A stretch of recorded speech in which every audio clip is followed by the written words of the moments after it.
This is the Eye on Annapolis Daily News Brief, keeping you informed about the happenings in Annapolis and the area. Local news, local sports, local events, local opinion, and of course, local weather. The Eye on Annapolis Daily News Brief starts now. Good morning. It's Friday, February 8th, 2019. This is John Frenaye, and this is your Eye on Annapolis Daily News Brief.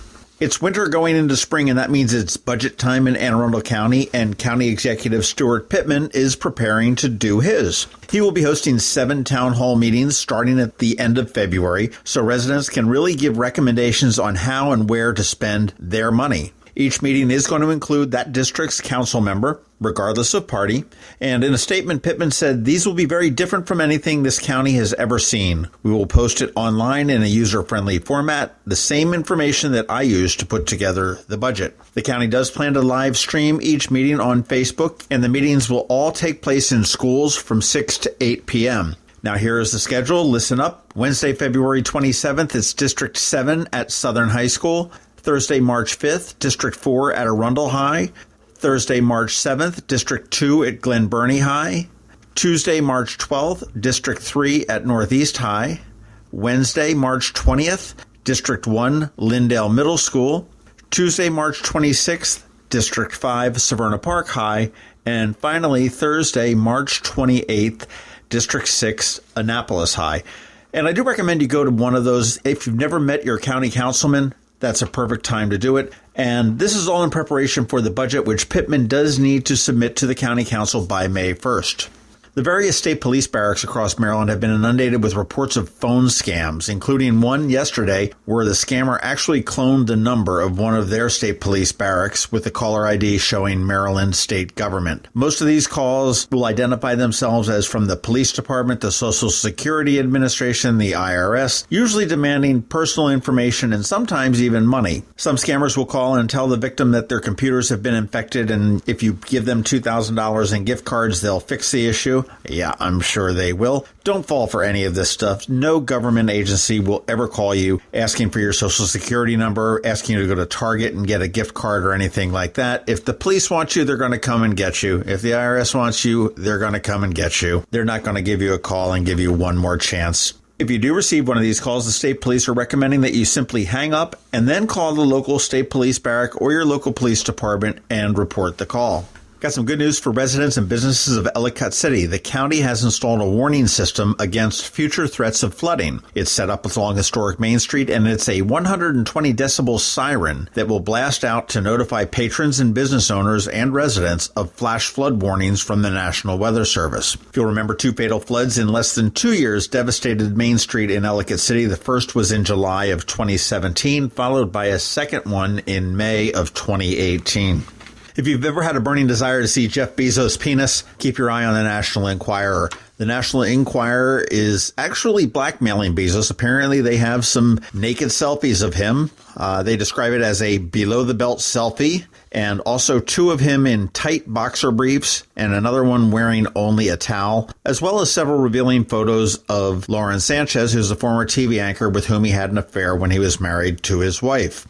This all comes about after the tabloid published a story about his extramarital affair last month. Bezos ordered a team of private investigators to get to the bottom of how the Enquirer obtained risque texts between him and his lover. And Bezos published a very long blog post on Medium.com detailing these extortion attempts. And he had said that he decided to publish the emails sent to his team rather than capitulate to extortion and blackmail, despite the personal cost and embarrassment they may threaten. Kind of an interesting world we live in. Sad news for baseball fans. Former Baltimore Orioles legend and former Nationals manager Frank Robinson died yesterday at the age of 83. As a player, he was a force of nature on the field. He ranked 10th on baseball's all-time home run list with 586. He was the only player to win an MVP award in both the National and American leagues. He was a top-notch National League power hitter during the 60s with the Cincinnati Reds and a key cog in the 61 National League championship team. He later won baseball's Triple Crown with the Orioles in 66, and he helped lead the O's to world championships in 66 and 1970. He's remembered as being the only player to ever hit a ball out of the park at Baltimore's Memorial Stadium. And if there was one moment that would define his life, it'd be in 1975 when he was named the player manager of the Cleveland Indians, thus becoming the first African-American manager in Major League Baseball. 1975. Robinson managed the O's from 88 to 91, and he made his debut in D.C. in 2005 as the first manager of the Washington Nationals. In September of 2006, the Nationals decided not to renew his contract. The baseball world is a little bit more empty today. If you're following the Virginia saga, this is just absolutely unbelievable. It gets worse and worse each day. Governor Ralph Northam, a Democrat, in 1984, he either posed in a KKK robe or in blackface. Or maybe he didn't. He said he did, and now he says he doesn't. Lieutenant Governor Justin Fairfax. In 2004, he is being accused of a sexual assault in a hotel room by Vanessa Tyson at the Democratic National Convention. He said he went for a walk with her to the hotel room and it was consensual. She said she followed him to the hotel room, had a consensual kiss, and then he threw her on the bed and forced her to do oral sex. Third in line, Attorney General Mark Harry. Yeah, he came out and admitted that he dressed in blackface too. And while not next in line, Virginia Senate Minority Leader Tommy Norment, apparently in 1968, he was the editor of the yearbook, which had a lot of blackface and a lot of racial slurs and everything else throughout that. Virginia is one hot mess. Now, if those top three people for the governor, the lieutenant governor, and the attorney general, somehow lose their job, voted out, resign, the job will go to Republican House Speaker Kirk Cox. Virginia, you have now officially overtaken Florida as far as nutty states. Okay, that is about it for the news today. Please make sure you're checking out eyeonannapolis.net throughout the day because we do update it throughout the day. We never know what's going to come down the pike. It is Friday, so you want to hang tight because we've got a list of things to do for this weekend. Of course, we've got George Young with your local DMV weather forecast. He's coming up in just a minute, right after we hear a little bit from Union Jacks. Baltimore native and hard rock icons, KISS, have added a second show this Sunday at Union Jacks in Annapolis.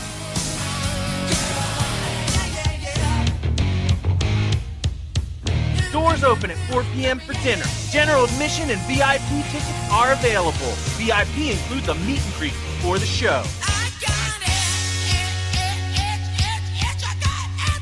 Don't miss platinum selling KISS this Sunday at Union Jacks in Annapolis. For tickets and more info, go to unionjacksannapolis.com. Going out? You need the most up-to-date local weather. Here's George Young from DMV Weather in Annapolis with today's forecast. Hey everyone, this is George with DMV Weather, and this is your Eye on Annapolis forecast for Friday, February 8th. Today will be a transition day back into wintertime for Annapolis and all of Anne Arundel County as a cold front moves through from the west, bringing a small chance of scattered AM showers while giving the boot to above average temps in the first half of the day and replacing them with gusty PM winds up to 40 miles per hour at times and overnight lows then in the 20s. From there, it'll be a cold but dry weekend ahead with highs in the 30s each day and lows in the upper teens to lower 20s when we wake up Sunday morning. And then a period of active weather will move in late Sunday evening, overnight into Monday, with what should be a minimal chance of some snow or a mix of rain or snow overnight into Monday morning, with a higher chance of some wintry precip Monday night into Tuesday morning as a low-pressure center moves in fairly close to the region from the west-southwest. Stay tuned for updates on this threat as the weekend progresses, but plan on a definite return of colder temps later today through next week. Okay, that's it for today. This is George Young of DMV Weather. Make it a great weekend out there despite the return of cold air. And be sure to get our free app on all of your devices by searching for DC MDVA Weather in the Apple or Google app stores. And also follow us on Facebook and Twitter and on our website at dmvweather.com so you can always stay weather informed. Imagine your child saying, "Guess what I learned in school today?" At St. Andrews, it happens every day. We asked Emma and Lawson why. We grow winter greens in our garden to make smoothies. Second graders are the chicken checkers, and our 8th graders take care of our goats. Our classes are the perfect size, which means we get to know each other well, and our teachers know us. Visit St. Andrews Day School's open house Friday, March 8th from 9 to 11 a.m. or call 410-266-0952 for a tour. Every weekend, there's something exciting going on in the Annapolis area. Be sure to visit eyeonannapolis.net to sign up for a newsletter highlighting all the weekend events. Here are our top picks for this weekend.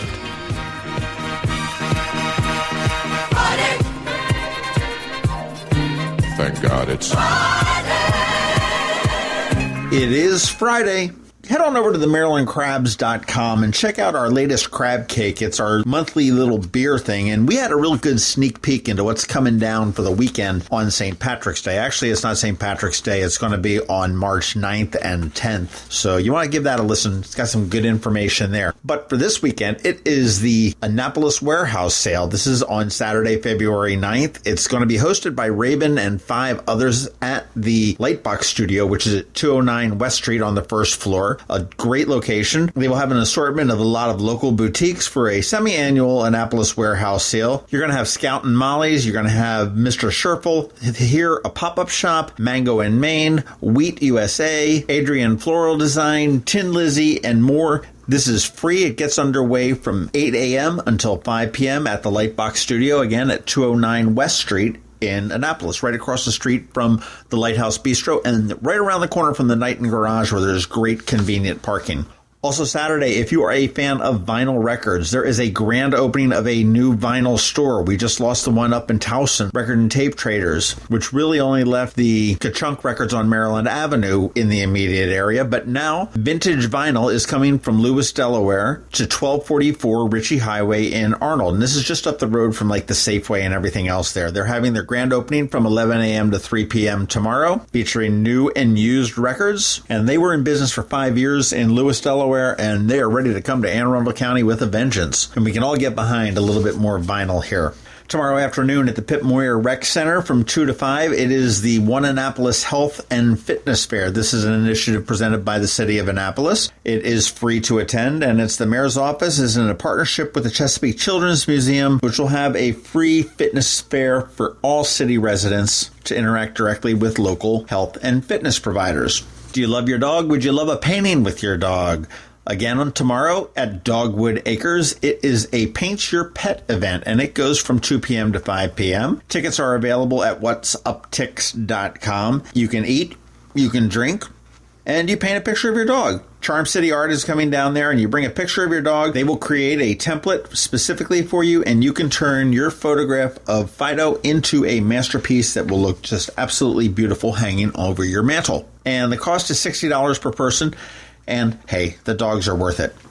Sunday night, the 80s band Kicks is going to be at Union Jacks. They brought them back for a second night. They have a sold-out night on Saturday, but this is Sunday, and there are a few tickets still available. The show gets underway at 8 p.m. with the opener. Kicks will take the stage at 9. The doors do open at 4 p.m., and you can get tickets at UnionJacksAnnapolis.com. And that's about it for the weekend. Whatever you do, make sure you do it safely, and we will see you on Monday.